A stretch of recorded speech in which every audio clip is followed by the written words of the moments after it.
Okay, we have 36 people signed in. Let's get started. Welcome to the Penn State CTSI BERD.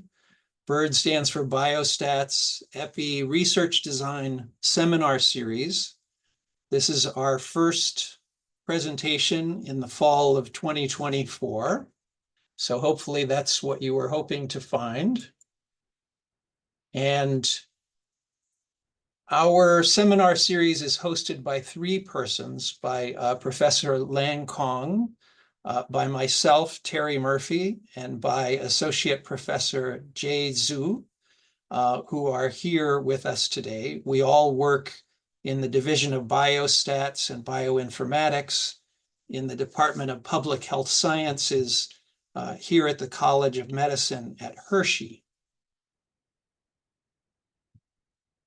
Like past years, we have a schedule of 7 seminars lined up for this fall. In general, in the fall, we try to do things that are more general across many types of research. And in the spring, we offer actually our colleagues at State College offer a separate series of seminars in the spring that tend to be more technically focused. Today, we're very excited that we're starting off the series with this talk by our colleague, Dr. Wenke Hwang, and his talk will be using electronic health records in clinical, public health, and health-related data science research. This is a really exciting field as we find better ways to take advantage of all the data that we're gathering. Here are some of the ground rules. During the Zoom session, it is being recorded. We ask you to mute your microphone during the lecture. Feel free to submit questions using the chat box of Zoom during the lecture. Once the lecture is finished, you may also unmute yourself if you wish to. Just bear in mind you will be recorded and that we are sharing this on a YouTube posting later. But if you send in your questions, we'll look at them and we'll have Dr. Hwang respond to them later. Note that by having registered, you will receive the slides, a link to see this again, and an opportunity to provide feedback to us, which we're always very grateful for. This slide shows the name of our talk today. And before I hand it over to Dr. Hwang, I feel very honored to say a few introductory words. Dr. Hwang got his PhD at the University of Maryland in 1998. He spent a few years as a research faculty at Johns Hopkins. He came to our College of Medicine and the Department of Public Health Sciences in 2005. And recently, I looked over some of his teaching history, and I was very impressed to see that he's presented from the fall of 2015 to the spring of 2023, he's presented 4 different 3-credit courses. And over this period, the mean score of his overall course feedback is nearly always close to the maximal score of 7. Something, very impressive and indicative of the strong rapport that he establishes with his students. Given those high scores, it's not surprising, well, it's still surprising to me that he has won not 1, not 2, but 3 different awards for excellence in teaching. In 2012, he had the Best Public Health Sciences Professor Award. In 2014, he was the Most Inspiring Professor. And what was the third one? My notes are falling behind. Oh, okay. Yes, the Most Inspiring Professor, Best Public Health, and then his receipt of the Diversity Champion Award in 2012 from the Dean's Council on Diversity. He's also been a very active mentor of capstone students. I counted him as having advised 11 of those since 2016. And last but not least, this whole seminar series is promoted by the CTSI of Penn State. And Dr. Hwang serves as the co-director of the informatics core of CTSI. He is a gifted presenter. I have taught stats courses the last 2 years, and I actually heard some students talking about him once, saying that they love to hear him speak and they feel inspired and they try to get every class with him they can. So we're very fortunate to hand over this gifted speaker and teacher now, and we hand it over to you, Dr. Hwang. I will stop sharing. Thank you, Dr. Frosti. That's very kind. Thank you. I am going to share my screen.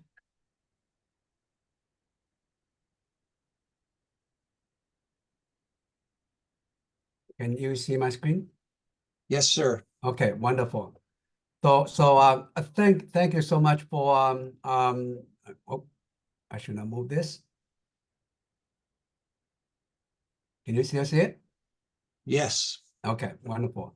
So thank you for joining us for this hour to talk about electronic health records and how do we do the electronic health records in research in our experience here in College of Medicine. And so before we do that, so let me, okay. And before we do that, I just wanted to go into the customary process. They talking about today's talk internal, and we are purely on the research side of it. There is no conflict of interest in this talk. I have a few current funding support that you can look at it to see where I'm coming from. And these are current funding. And my current role included the CTSI. I'm the program director for graduate program. I teach, I mentor, and I don't believe that I constitute anything that would resemble any interest conflict of interest at all.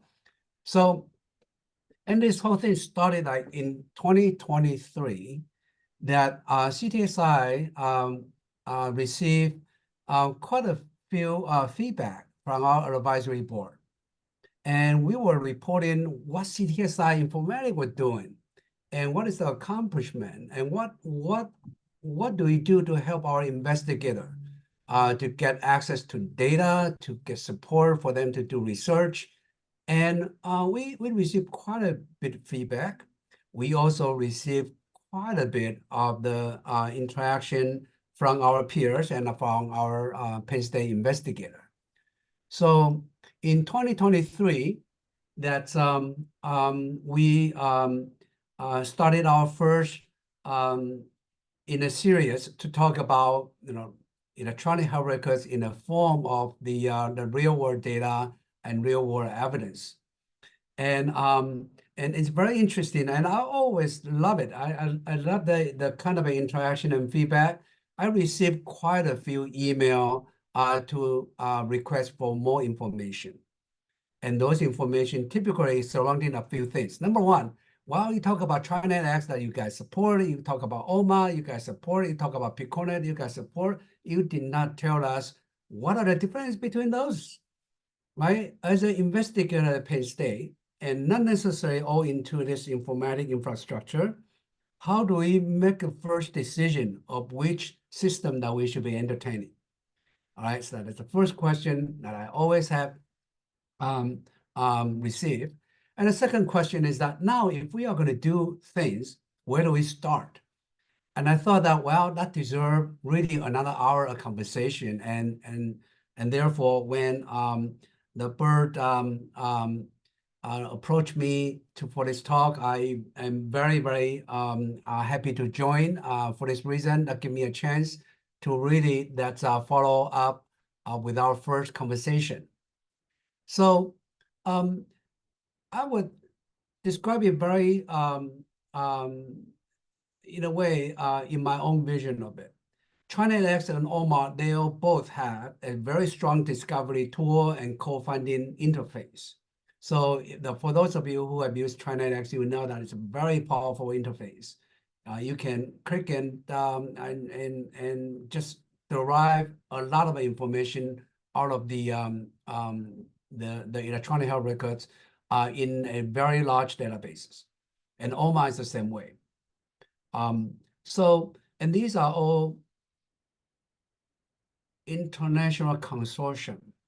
So meaning that there's a lot of it involves hundreds of millions of covered life. I shouldn't say covered life, I should say patient that provided the electronic health records. But this third option is the PICORNet. PICORNet is a database that also created for very similar purpose, but it has a quite different characteristics, and that's where I want to focus on. For TriNetX, if you are interested in, contact the CTSI Informatic. We will help direct you to a right person to talk about TriNetX or OMA.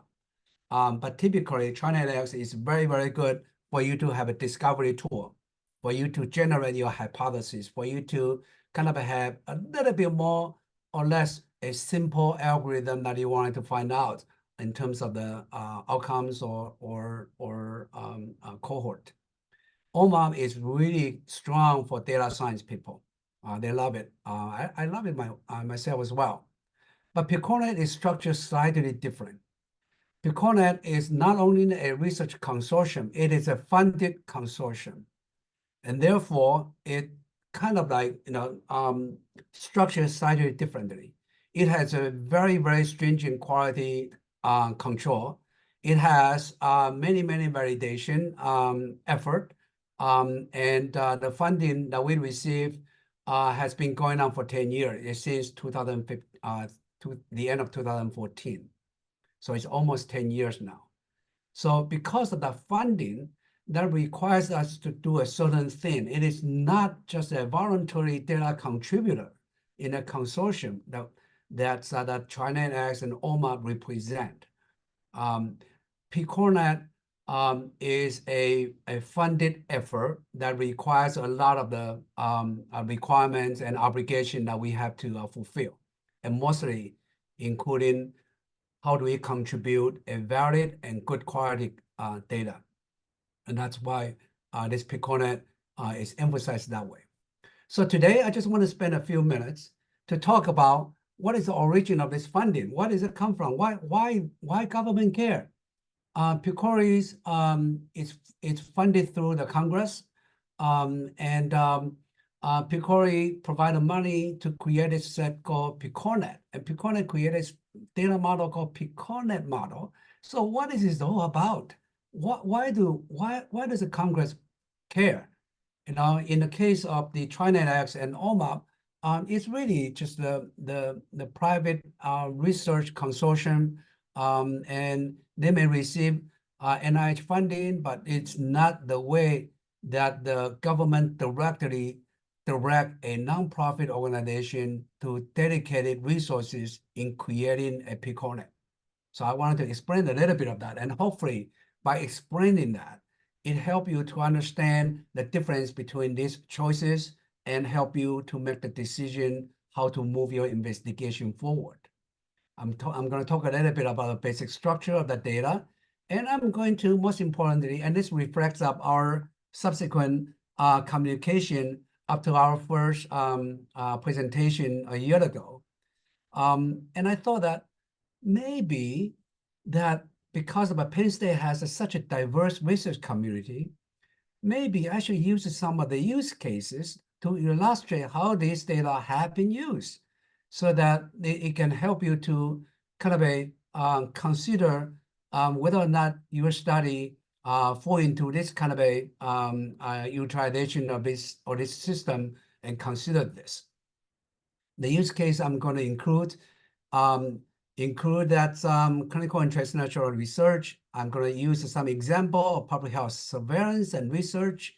I'm going to use some example of the data science research.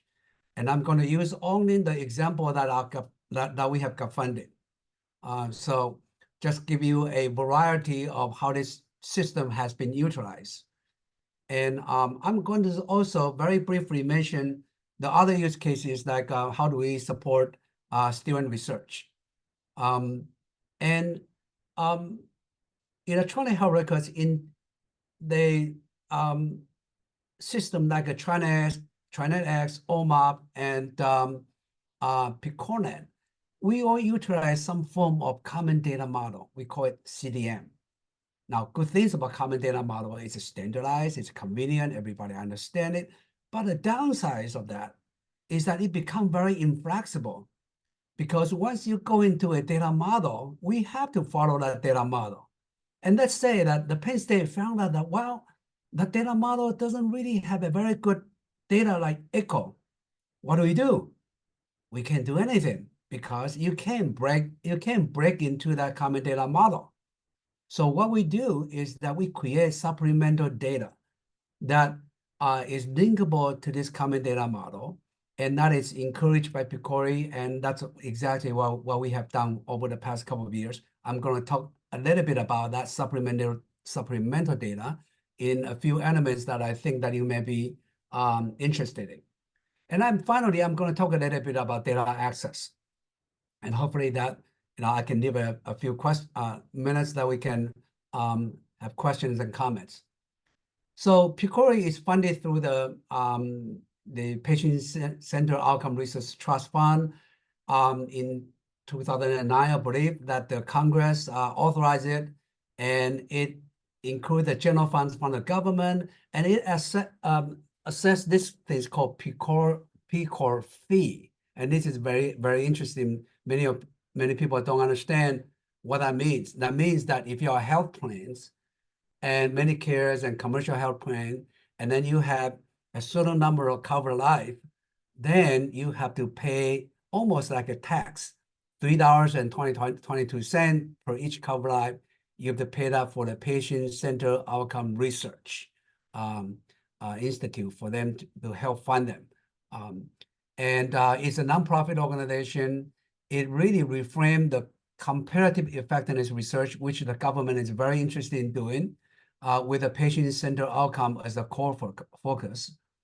It limited the study from addressing healthcare costs. So if you are really looking into healthcare costs, this is probably not the right vehicle to help your research.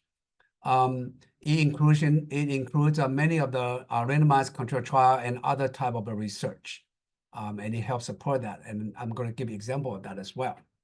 So in 2014, that the PCORI sent out a statement after like 2 or 3 years of their first establishment, that they sent out a statement and say, we need to link patient, clinician, health system, and researcher as a partner. And then we need to harness all this health system data to foster knowledge, and that can lead to the better care.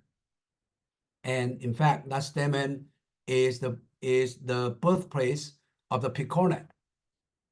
So in 2014 to 2015, that a PICORNet vision was provided by a statement saying that we need to create a network of the network. And in this network of the network, we are going to create the observational and experimental kind of a comparative effectiveness research data, establishing the clinical data that is gathered in a real world, and it's from the real world setting. And that's where this kind of a PICORNet is coming in its origin. And so when it started, that we have 13 clinical research network. And the reason why it's called network of the network is that the vision is that for every region in the United States to create a research network, like Pennsylvania, we have a Pennsylvania network. And then for the network to be centralized, coordinated by a coordinating center, at that time, at the very beginning, is shared by Duke and Harvard. And now it's only Duke. So a research network that composes multiple research network and is coordinated by a centralized coordinating center. That's what the PICORNet is about. And this is up to 10 years. This is the PCONET location, and we are at the Path Network in Pennsylvania. Right now, we have 9 institutions that is part of the network. So what this does is that it creates a common data model that call it PCONET common data model. In fact, that this PCONET common data model is very similar to FDA Sentinel, if you pay attention to those. It's slightly different than the TriNetX and OMAP. Right now, we have 70 sites that are using the same common data model. So the idea of that is that if we all do the data business in the same way, with the same quality control, with the same standardization, then perhaps that we can share, aggregate, analyze, and compare multiple sites in a very convenient way. So that's why that this common data model is come about. It started out as a distributed network, but distributed network means that we maintain our electronic health records within our own institution, within our own firewall, that we won't send data outside for security reason. But 10 years in this evolution, that it has gradually changed.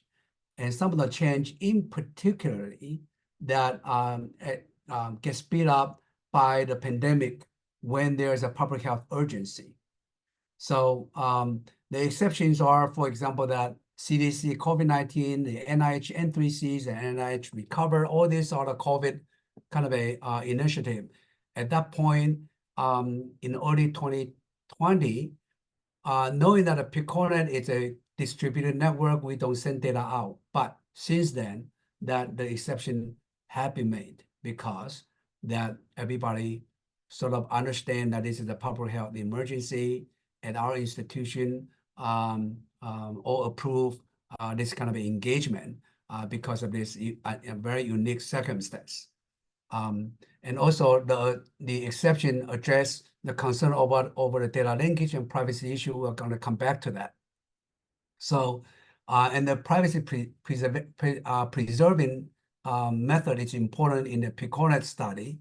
And that is, for example, what if our patient at a Penn State Health also seek care in Pittsburgh or at Temple? What happened?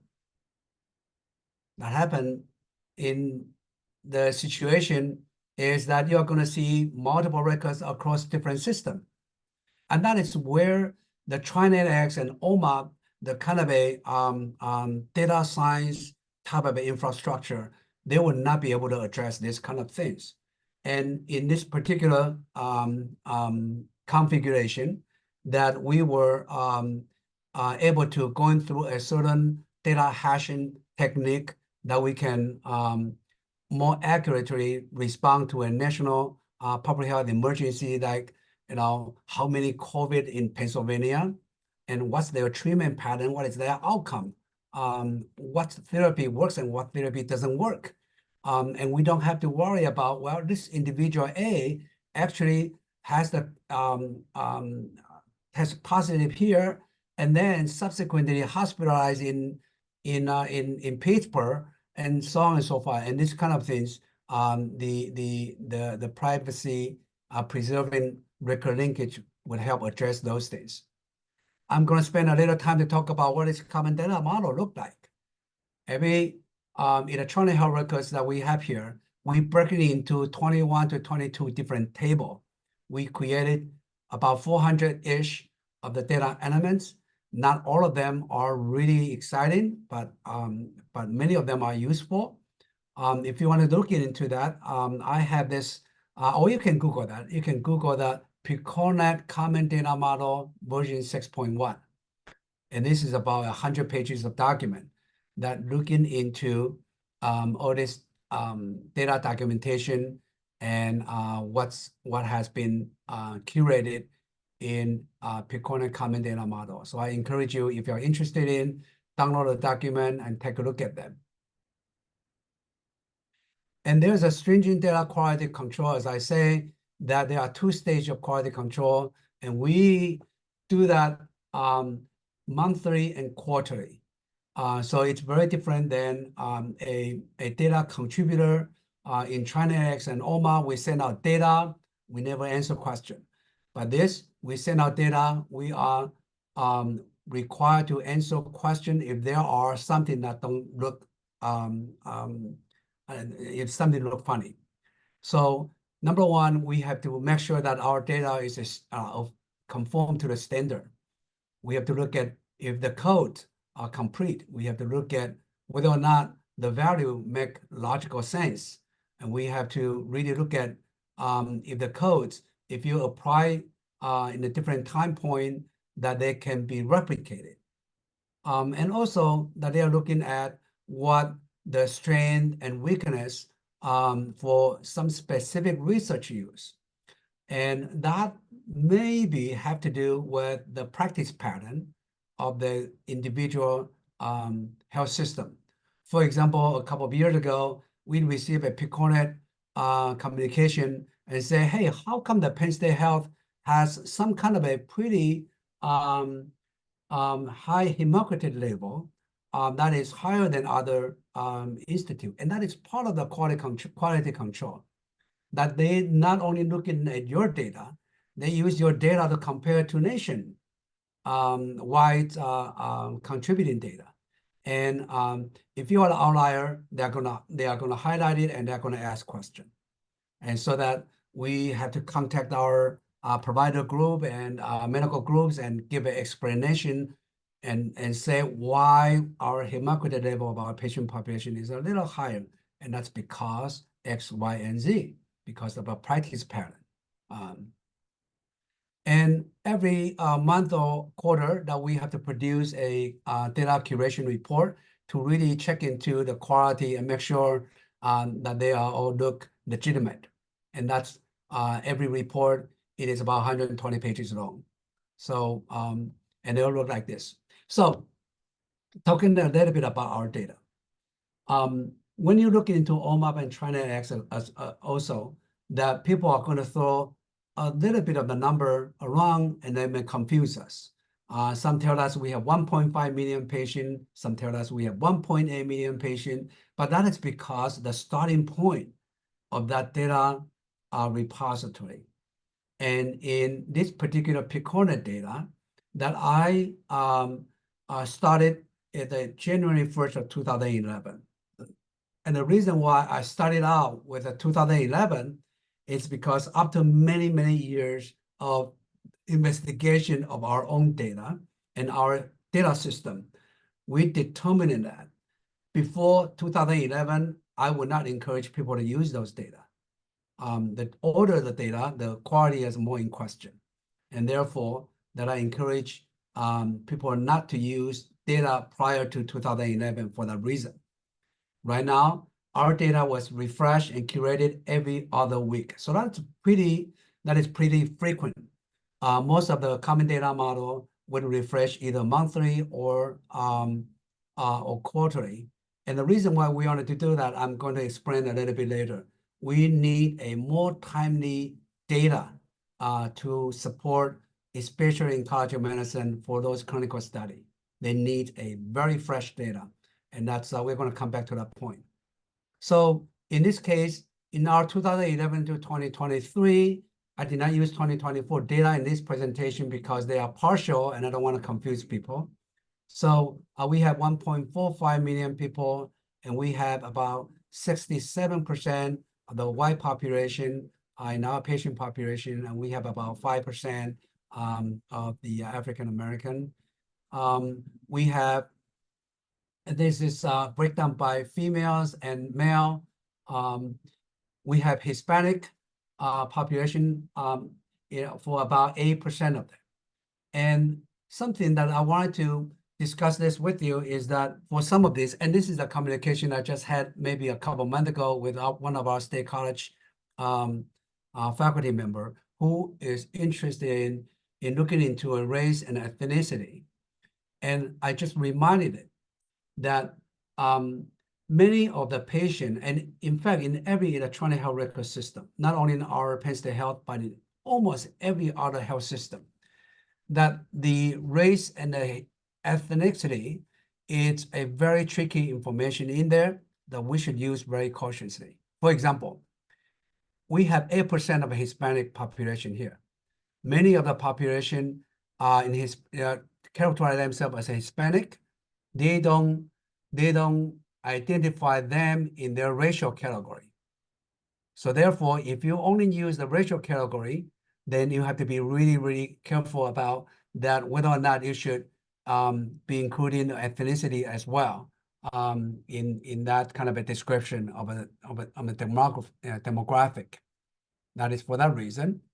We have in the electronic health records, we break down into a 22 different table, and in one of the table is called encounter type.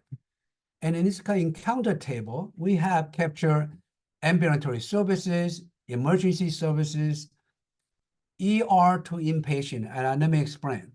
These are the people going to the ER and then subsequently get admitted to inpatient. So we set aside another category. We call that an EI, that is in emergency room to inpatient.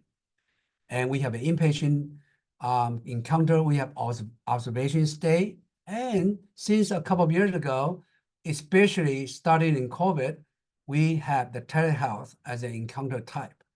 So these are something quite important because in many of the anonymous health system, data system, that you really wanted to look into every site and how they capture all this kind of encounter. For example, our partners at Johns Hopkins, they don't differentiate EI or IP, right? If you are in the emergency room and go into an inpatient, it becomes inpatient. And if you are in the inpatient, and then so the idea is that if you are going to capture, say, how many people will actually go into ER for a certain condition, that may be mischaracterized because some of them going through ER and then going to inpatient. So these are the caveat across the health system that many of this large data infrastructure could not provide the kind of a nuances that I would really like our faculty to really pay attention to those caveats. And for example, that this encounter type, you can look on the right-hand side. Since 2020, the telehealth is starting to pick up in a pretty significant manner. And if you are looking into a telehealth, you certainly want to understand that it's really a reflection of the pandemic.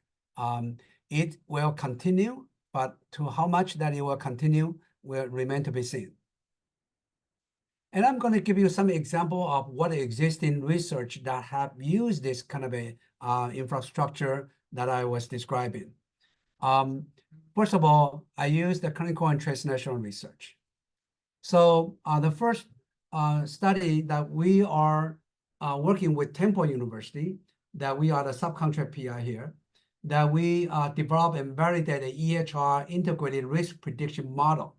You can say that it's a data science project, or you can call that a clinical and translational project. You know, it's hard to say, but you know, the idea is that we are going to develop a model that using the EHR data to predict 30 days hospital readmission. And once the prediction model is established, then they are going to build an automated EHR tool that would give an alert system to the clinician as they receive patient. And then, of course, that they are going to validate the model and the tool moving forward. And that's the 5 years of the collaboration that we have with Temple. I serve as a Penn State PI here, and it is going a very, very strong kind of a study here. And another kind of a study is that we are part of a PCORNet contributor. And as a part of our contractual obligation, that we have to kind of respond to a certain data query that they have question on. And so every time when they send out a communication like this, and say, hey, this query request will identify the following things and tell us, number one, what's your data tell you? Number two, do you have an investigator that you want to be part of us? So these are the two that from our standpoint, we stand as a bridge in the data and the investigator, linking our investigator to the outside investigator for that in that mechanism. And this kind of a collaboration can generate publication fast. So these are all the publications that are coming through this kind of a, hey, tell us what your data looks like, who are your investigators interested in this, and they can go from the treatment guideline, they can go from the treatment patterns, the laboratory testing, they can go from the kind of a specific disease and whether or not they are effective.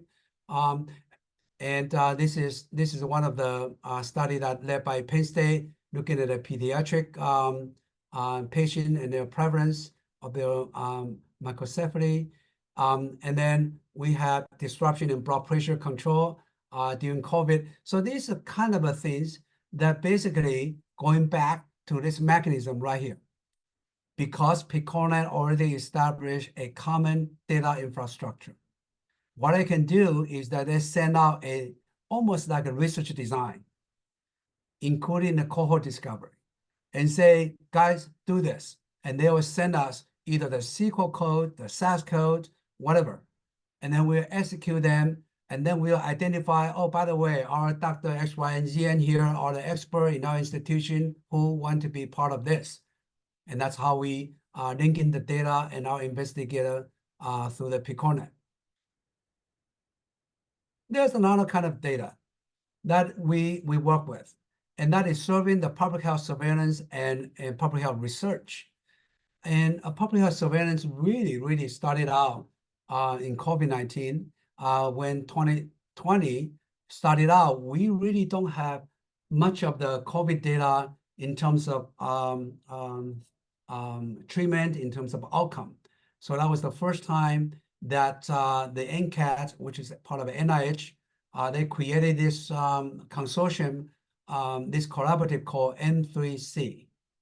Now the N3C stands for National COVID Cohort Collaborative, and it later on changed into a clinical cohort collaborative. But the idea is that we contributed data, but remember we call that the PICONET started out as a distributed network. We don't send data out, but this is an exception.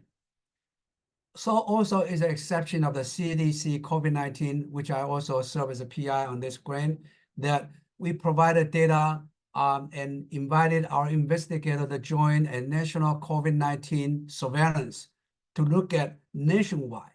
What is a COVID treatment? What is a COVID outcome is going to look like? And also, I'm an NIH Recover co-PI in this study on our site that is looking at a long COVID study. That is primary site is on Cornell, and it's a very large funding at the Cornell site. And in addition to COVID, we also respond to opioid prescription, how that in a kind of a data surveillance measure. So this query aims to describe, for example, this is one particular example for that query. And you would say, hey, this query aims to describe characteristic and clinical outcome of patient with COVID-19, flu, and RSV. Because at that time, it's very confusing who has what and how they impact and how they interact with each other. So this is the kind of a query that we respond to.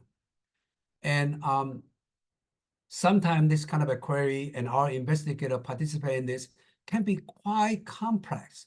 If you look at this example, that we wanted to know, select a COVID-19 risk group, and that has a certain definition.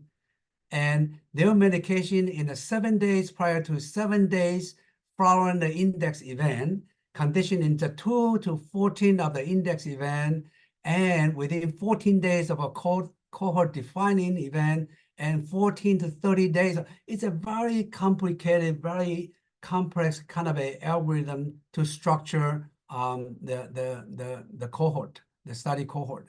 So this kind of a study, if you are into this kind of a very complex patient cohort, I think that Picornet may be a little bit better choice than the anonymous kind of a data system right there.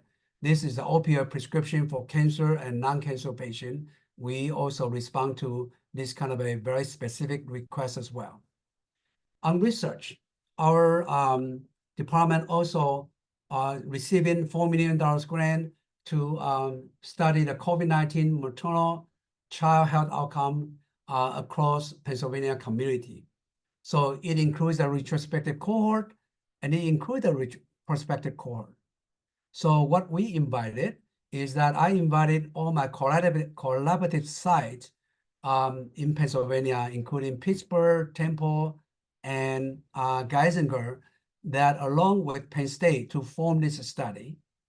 And but imagine that if we are doing a retrospective cohort and prospective cohort together, and we need to recruit those pregnant women moving forward to collect their prospective data, that requires the data to be pretty fresh, because in about 10 months, a pregnant woman is going to be no longer pregnant, right? So it requires a lot, and also even if you identify a pregnant woman, the pregnancy status can evolve and change over time. So it requires very timely data, and that's why that we use the Picornet data in Penn State to do this. And then another study that was looking at it and said, well, that our Penn State health as a part of the health needs assessment that we are looking at with our surrounding community and see what they're really that their healthcare needs. And public health sciences is a big part of this this engagement. So our investigator received another $1 million grant just recent. I think this is last month, to create a regional maternal health coalition, basically linking the data to the community that we serve.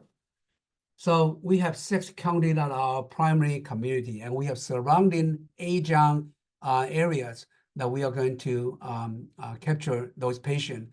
And the idea is that how do we identify a very small area where our health system identify as a vulnerable neighborhood in terms of the maternal health outcome. And we are going to create the kind of advocacy and coalition from that. And then I'm going to move on to some health-related data science, and there are a bunch of them. I'm just going to perhaps just use one example. One of our investigators at pediatrics, basically using the Picornet data, our electronic health records, to look at the quality of the anthropometric data. So basically it's weight and height and other things. They are going to see how those data oftentimes missing or has a time gap, how that is going to affect research, and how we can kind of find a way to address those gaps. So this is a study recently got funded by Picori for about $2 million. And I think we haven't started out yet. It's going to start out soon. And then we have student research as well. And this student research is very typical. So they want to study HIV. So we have an HIV disease registry in the Penn State Health, and we have electronic health records that are not part of the registry. So we link the registry with the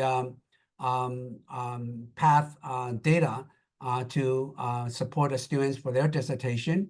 And then we have the students also are looking at the drug adverse event for the kind of a study. So we also have quite a few of the grant application right now in NIH, Picori, and CDC to review. So many of those are data science type of a study. Some of these are clinical or more clinical.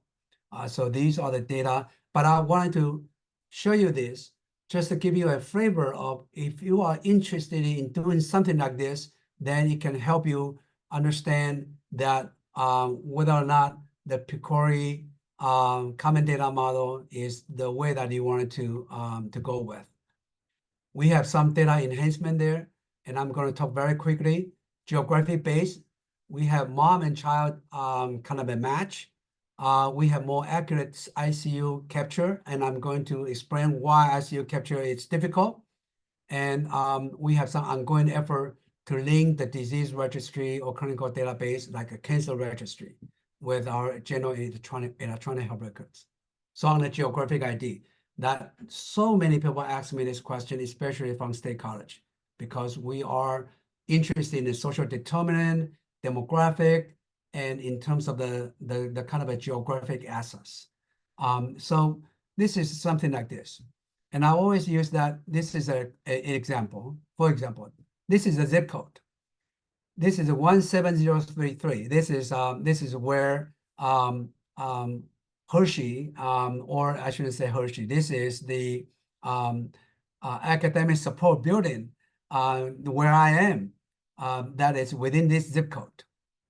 And if I look at this address, I will capture what in the census would characterize this and in a much finer level. And we can use a census block group as a part of a geo ID for this particular building. And this is called a census block group. And oftentimes the census block group is defined by general literature as a social neighborhood. So if you are interested in the social neighborhood, where this patient come from, what the demographic, what does the population look like, this census block group would be very useful. And that's what we do. For example, that we look at a census tract in this is where we are. And it's 241.05 as a census tract. But this census tract contains 1, 2, 3, 4 different divisions. And that is called census block group. As you can see that the academic support building is in the census block group and number 3. And that's to the level of detail that we can use to depict social neighborhood. So if you compare this block group with many of the studies based on the zip code, this is the comparison. The charted area, the colorful area, is the zip code 17033. The circle area is basically what the social neighborhood that we will capture, we will have captured. And what we did was that we provide this kind of a block group as a geocoding. And in the past couple of studies that we did with demographic, social environment, poverty, and deprivation index, we're going to talk a little bit about this, school, crime, food, air quality, and some environmental factor there. And speaking of the area deprivation index, this is another question that I got asked quite a bit, so I'm going to take a minute to address here. So I will be able to, and if you use this data, you will be able to as well, looking into where our patients live and in their social neighborhood. For example, if I look at between 2014 and 2023, among our patients who live in Pennsylvania, meaning that they have a Pennsylvania addresses. And let's look at what is the area deprivation. And the area deprivation, if we are classified into 3 different categories, the first, second, and third, first being the most affluent community, and third being the most deprived community. You can see that we have 11.56% of the white patient who come into our inpatient that are classified as a deprived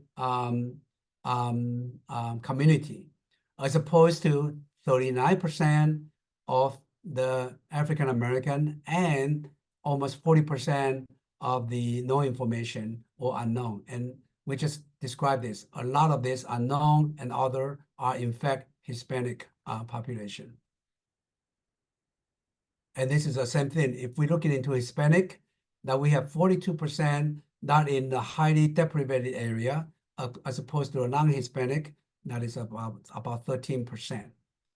We have another enhancement because this is respond to many of our study that are interested in pediatric. And this is in particular Children's Hospital. I got the most frequently asked question. How can we link mom with baby? And we have no current mechanism in any kind of a common data model. It doesn't matter which common model you use. There's no such things as mom and child link. So we create a supplemental linkage to link mom and child, and in terms of their birth condition. And I mask all the ID here just for some privacy purpose. We also are able to capture a very detailed ICU. ICU has been described as a very, very bad outcome, either in terms of the condition or in terms of our healthcare. So we will be able to look into a person, for example, this individual are the same person. This same person that going to EI, they're going through the emergency room, getting admitted to the inpatient, and get back to the ED, get into the ambulatory services, and getting back to the ED. And in that kind of a scenario, how much that involved the ICU and critical care. So that is what we do. For that matter, we can capture a more detail of the ICU services that represent a critical outcome information. We also capture in the provider specialty. For example, this individual provider 186 that has two provider specialty. This person is specialized in internal medicine and rheumatology. And the reason why I wanted to do this is because many studies wanted to look at, for example, you want to identify certain services. Do you identify them as from your provider specialty, or do you identify them as a diagnosis? Sometimes that can be a little bit mixed. And if you're looking into a provider specialty, sometimes the first specialty is not sufficient because many physicians has two specialty. And that's why we wanted to capture both of their specialty. Some of our physicians actually have the third specialty as well. And also, some of you have asked the payers data, that how many of our patients are uninsured, they are paid by private insurance, and so on. And this is how I capture it. Primary payer and their secondary payer. So these are the study. There are more studies that we need additional data. For example, that if you need a radiology report, that is not a discrete data. It is basically a physician note. Now we are working on those. Those are difficult, but those are the things that we have to work on. So where do we start? I would consider inviting you to think about, if you have a study, looking into what kind of a capacity in your data storage and your server, looking into the software that you would use, and looking into how do you access to the data in College of Medicine. We can do that. It's just not direct, but we can do this. And the most important thing, I think, will save you some time is to contact CTSI Informatic Core. I also encourage you, once you started out the idea, contact the CTSI BERD as well, because data and methodology should go hand in hand. So consider your data and consider the research design that go with the data. I think that's something that I would suggest. I talked very, very quickly. I apologize because I want to leave a few minutes for your question and comment.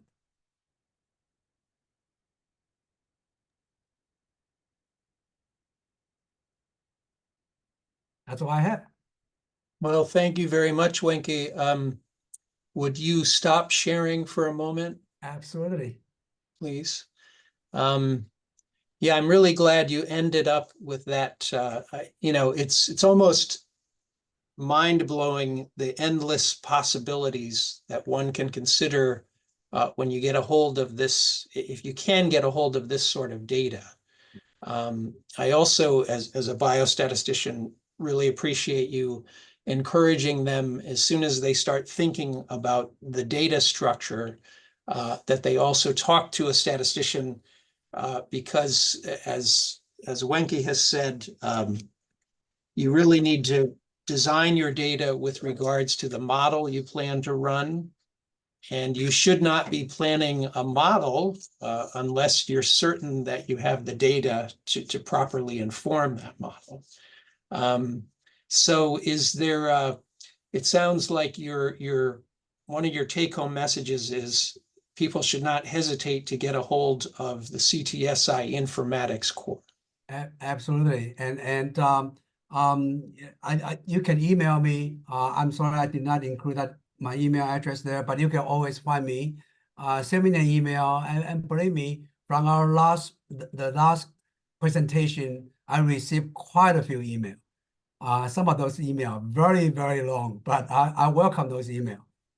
So we can always start our conversation there, and so that I can, if any way that I can help steer you into the direction that may save you a little time. We in the BERD core, we invite people to a free 4-hour consultation. What does the informatics core offer? Does it offer something similar? We did not formalize with the 3 or 4 hours kind of a things. I know that we have a manager at the CTSI Informatics core. His name is Avnish. He basically helped everybody to try it. The kind of a request for consultation. So oftentimes I receive the communication directly or sometimes through him.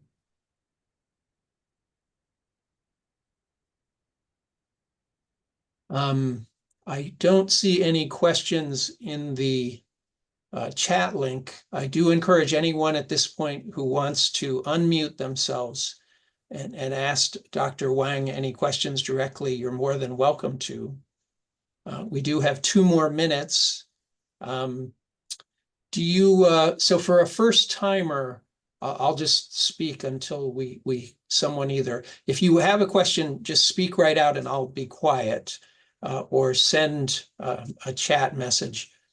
So to a first timer, Dr. Hwang, how would you advise? They contact the informatics core. How far should they have a well-developed research question ahead of time? Yeah, I always encourage that at least that you can write half a page of the concept, right? And oftentimes that my interaction is that once you come up with a half a page as you were writing, that you already kind of like, working out with yourself in your brain that what really that you wanted to focus on. And I think that helps a lot, not only through discussion, but actually in a preliminary writing that help you and help us understand what is the research objective. And that is up to a certain point, I started to encourage people to say, we need biostatistician for that reason. Because you want a biostatistician to chime in and say, no, or, what other suggestion that I may have. So I think that is important. Yes, and some of you may be shy about contacting a statistician. Let me repeat, it is never too early to contact a statistician. The sooner that we get involved, the sooner we can be helpful to you and often proactively help your design be more efficient and get you to where you really want to go. So this huge data provision service that the informatics core is very much, you can improve how much you get out of it by collaborating with statisticians early on in the process also. I also wanted to add a point there that, and this question also come up quite often in my conversation, IRB, right? And I don't want to underestimate the level of scrutiny from the IRB. But I want to say this with some level of confidence that it is not as hard as you think it would be, right? Especially that after 10 years of doing this business, that we sort of know what needs to be done. So, and I encourage you to move the first step out, send us the first sentence, give us the first call, and get a conversation started. Great. Well, thank you for this wonderful presentation with these very compelling examples. And I encourage all of you folks interested in taking advantage of this fantastic resource to get in touch with the informatics core and, start pursuing your research with this wonderful resource. Thank you so much, Dr. Hwang, for speaking today and for kicking off our series this fall. Thank you, Terry, and thank you, everybody. And I saw that there's a question. I know we are running out of time. Yes. So why don't you send me an email, or give me a call, we can continue that conversation. Very good. Thank you all. Have a good afternoon, and don't forget you will be able to find this to view in the future. Thank you. Bye-bye. Thank you.